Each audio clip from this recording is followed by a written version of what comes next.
What's going on, guys? JSGC here, and we are here for another Manchester City video. Today we're going to be doing my match review, match reaction and match analysis as Manchester City progress from the last 16 of the Champions League and make the quarter-finals once more, as we are the reigning and defending champions of the Champions League.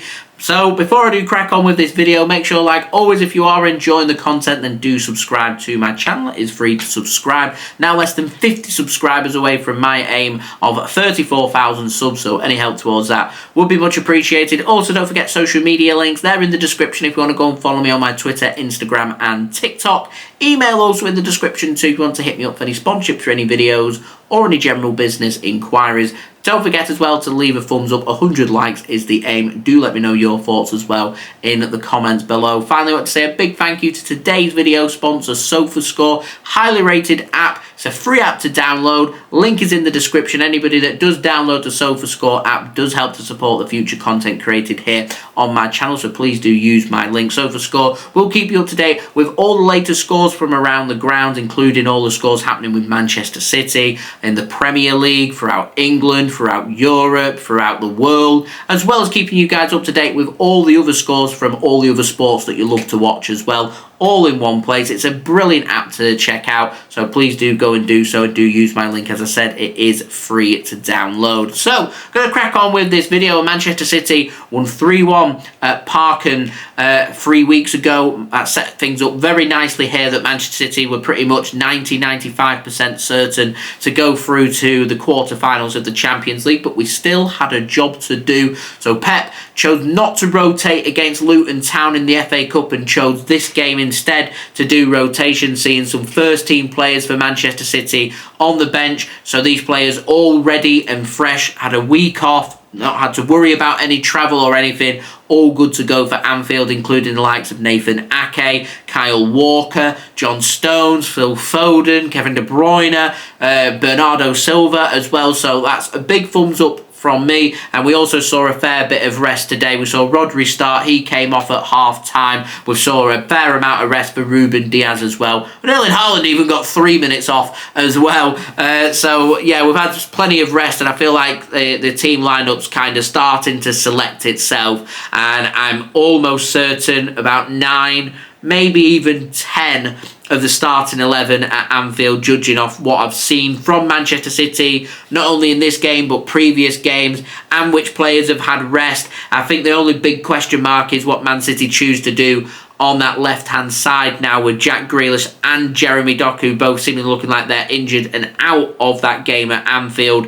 Matheus Nunes picking up a dislocation in his hand. I think it was his thumb. So I'm not too sure if he may be out just to have a little rest. I'm not expecting him to start at Anfield, so I'm wondering how are Man City going to tinker, who they're going to go with on that left-hand side, and if you do choose to go with Phil Foden and Bernardo Silva, who do you go with in midfield? And that's where this game comes in handy, because I was impressed with a couple of players, two in particular.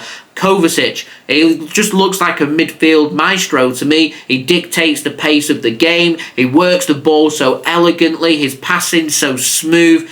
He very much reminds me of a Pep Guardiola central midfielder. And if we're struggling for options, and you've got an option of a central midfielder going out wide like a Phil Foden, then I don't see why someone like Kovacic couldn't come into Man City's midfield. A midfield made up of Stones, Rodri, Kovacic and De Bruyne.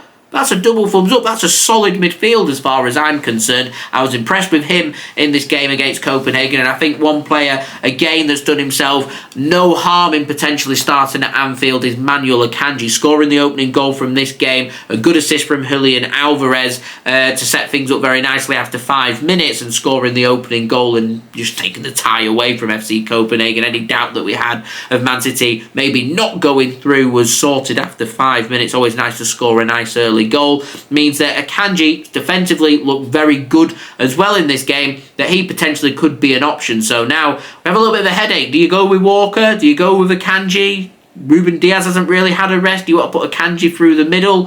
What do we want to do? Akanji, very impressed with him, and I feel like we're getting the very best out of him when he's either on the right-hand side or the left-hand side of defence, rather than through the middle. So to me, you want to rotate Akanji and use him as an option, I think, either for Kyle Walker or Nathan Ake if Josko Gvardiol's not available, I think would be the option. But very impressed with Akanji. The other player I was impressed with was Julian Alvarez. Do you want to go with him in midfield? I think it would be a big risk at Anfield with how many runners that they've got. But again, he balls into the boxes in the first half from his set pieces. Very good. Grabbed himself a City's second goal in this game after 9 minutes, albeit through a gaff from Grabara in goal. But still, 2-0 up for City after 9 minutes. A goal and assist for Alvarez. Stats don't lie. And that's very much just sealed the deal for Manchester City there. It's a City wanted to coast. Now, Elyounoussi scored, to me, the goal of the game. Brilliant goal to get Copenhagen back into the game on the night, but not really in the tie. It was a well-worked goal from Copenhagen, so defensively, Man City love to concede goals, and I think this is something I want to see City try and iron out in this business end of the season. If we're having a really tight game and it's going to be decided by just one goal, then it'd be good just to tighten things up, and it'd be good to find the right balance between attacking and defending, and I feel like we've not really got that balance. We know how to see out 1-0s. We've seen that in the Premier League in February, doing 2 consecutive games against Brentford and Bournemouth. And then Man City have started to be more expressive and started to score goals. Luton, Manchester United tonight as well, but all them games were conceded, so it's all about finding that balance. We need to find that balance at Anfield. We need the perfect 10 out of 10 performance if we are to win at Anfield as well. But from what I saw this evening, we had a job to do. We got the job done. Erling Haaland rounds it off with a late goal in the first half to allow us in the second half to start making them substitutions. Manchester City go on to win this game by 3-1, going through on the tie 6-2, and we're into the quarterfinals, joining Real Madrid, who have knocked out RB Leipzig today, along with PSG, who knocked out Real Sociedad yesterday, and Bayern Munich, who knocked out Lazio yesterday. So 4 big, prestigious European clubs there, already through to the quarterfinals, and then we've got 4 more ties taking place over Tuesday and Wednesday next week, which will make up the rest of the quarterfinals, and we have the draw next Friday, 15th of March, 11 a.m. GMT, where Man City will learn their opponents for the quarterfinal, for the semi-final, and the final at Wembley as well, should Manchester City get there. Are we going to be the home team or the away team? It's the final Champions League draw of the season. It's the big one. It's very exciting. An open draw. We can literally draw anybody that is available, including Real Madrid, including Arsenal, if they do go through against FC Porto. So now I feel very much like we are, now this has been done and dusted, into the business end of the season. Huge Premier League games coming up. Things are going to get a lot more difficult in the Champions League as well. We've got an FA Cup quarter-final match coming up. If we win that, we go to Wembley. So we're very much now in the business end of the season. Man City is continuing to do enough to pick up the wins and doing the job what they need to do. So if we can see it out and get through the next 4 or 5 weeks unscathed, sit on the top of the Premier League come April, that would be absolutely fantastic. If we can be through to the semi-final of the FA Cup, and we know what we need to do in the Champions League from there as well, then I would consider that to be an excellent month. But I called it at the beginning of March, and I'm continuing to call it a massive March for Manchester City, and that continues from this game. A good win. Yeah, we coasted in the second half. We didn't need to get out of second gear. We preserved energy. That's the most important thing. We know that Liverpool are going to have a day's less rest than us, with them travelling as well to Prague in Czech Republic. We know that we've had a home game here, we've got an extra day's rest, and we've managed to rest players as well, because we put ourselves in a solid position of being 3-1 up in the first leg, and Liverpool know that they've got their first leg on Thursday against Slavia Prague, so they're going to have to go with a pretty strong team, so their players aren't going to have as much rest as Manchester City, and we've allowed some of our key, most important players to have a whole week off, which could be absolutely crucial. It could be the difference between losing and drawing, or drawing and winning. So for me, job done, professional job.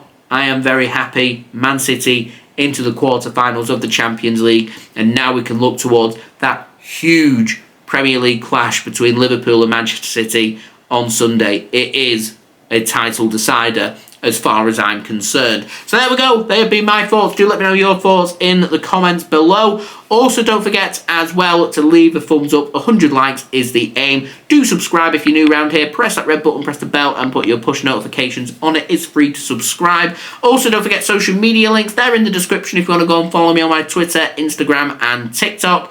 Email also in the description so if you want to hit me up for any sponsorships for any videos or any general business inquiries. And do go and check out today's video sponsor, which is brought to you by SofaScore.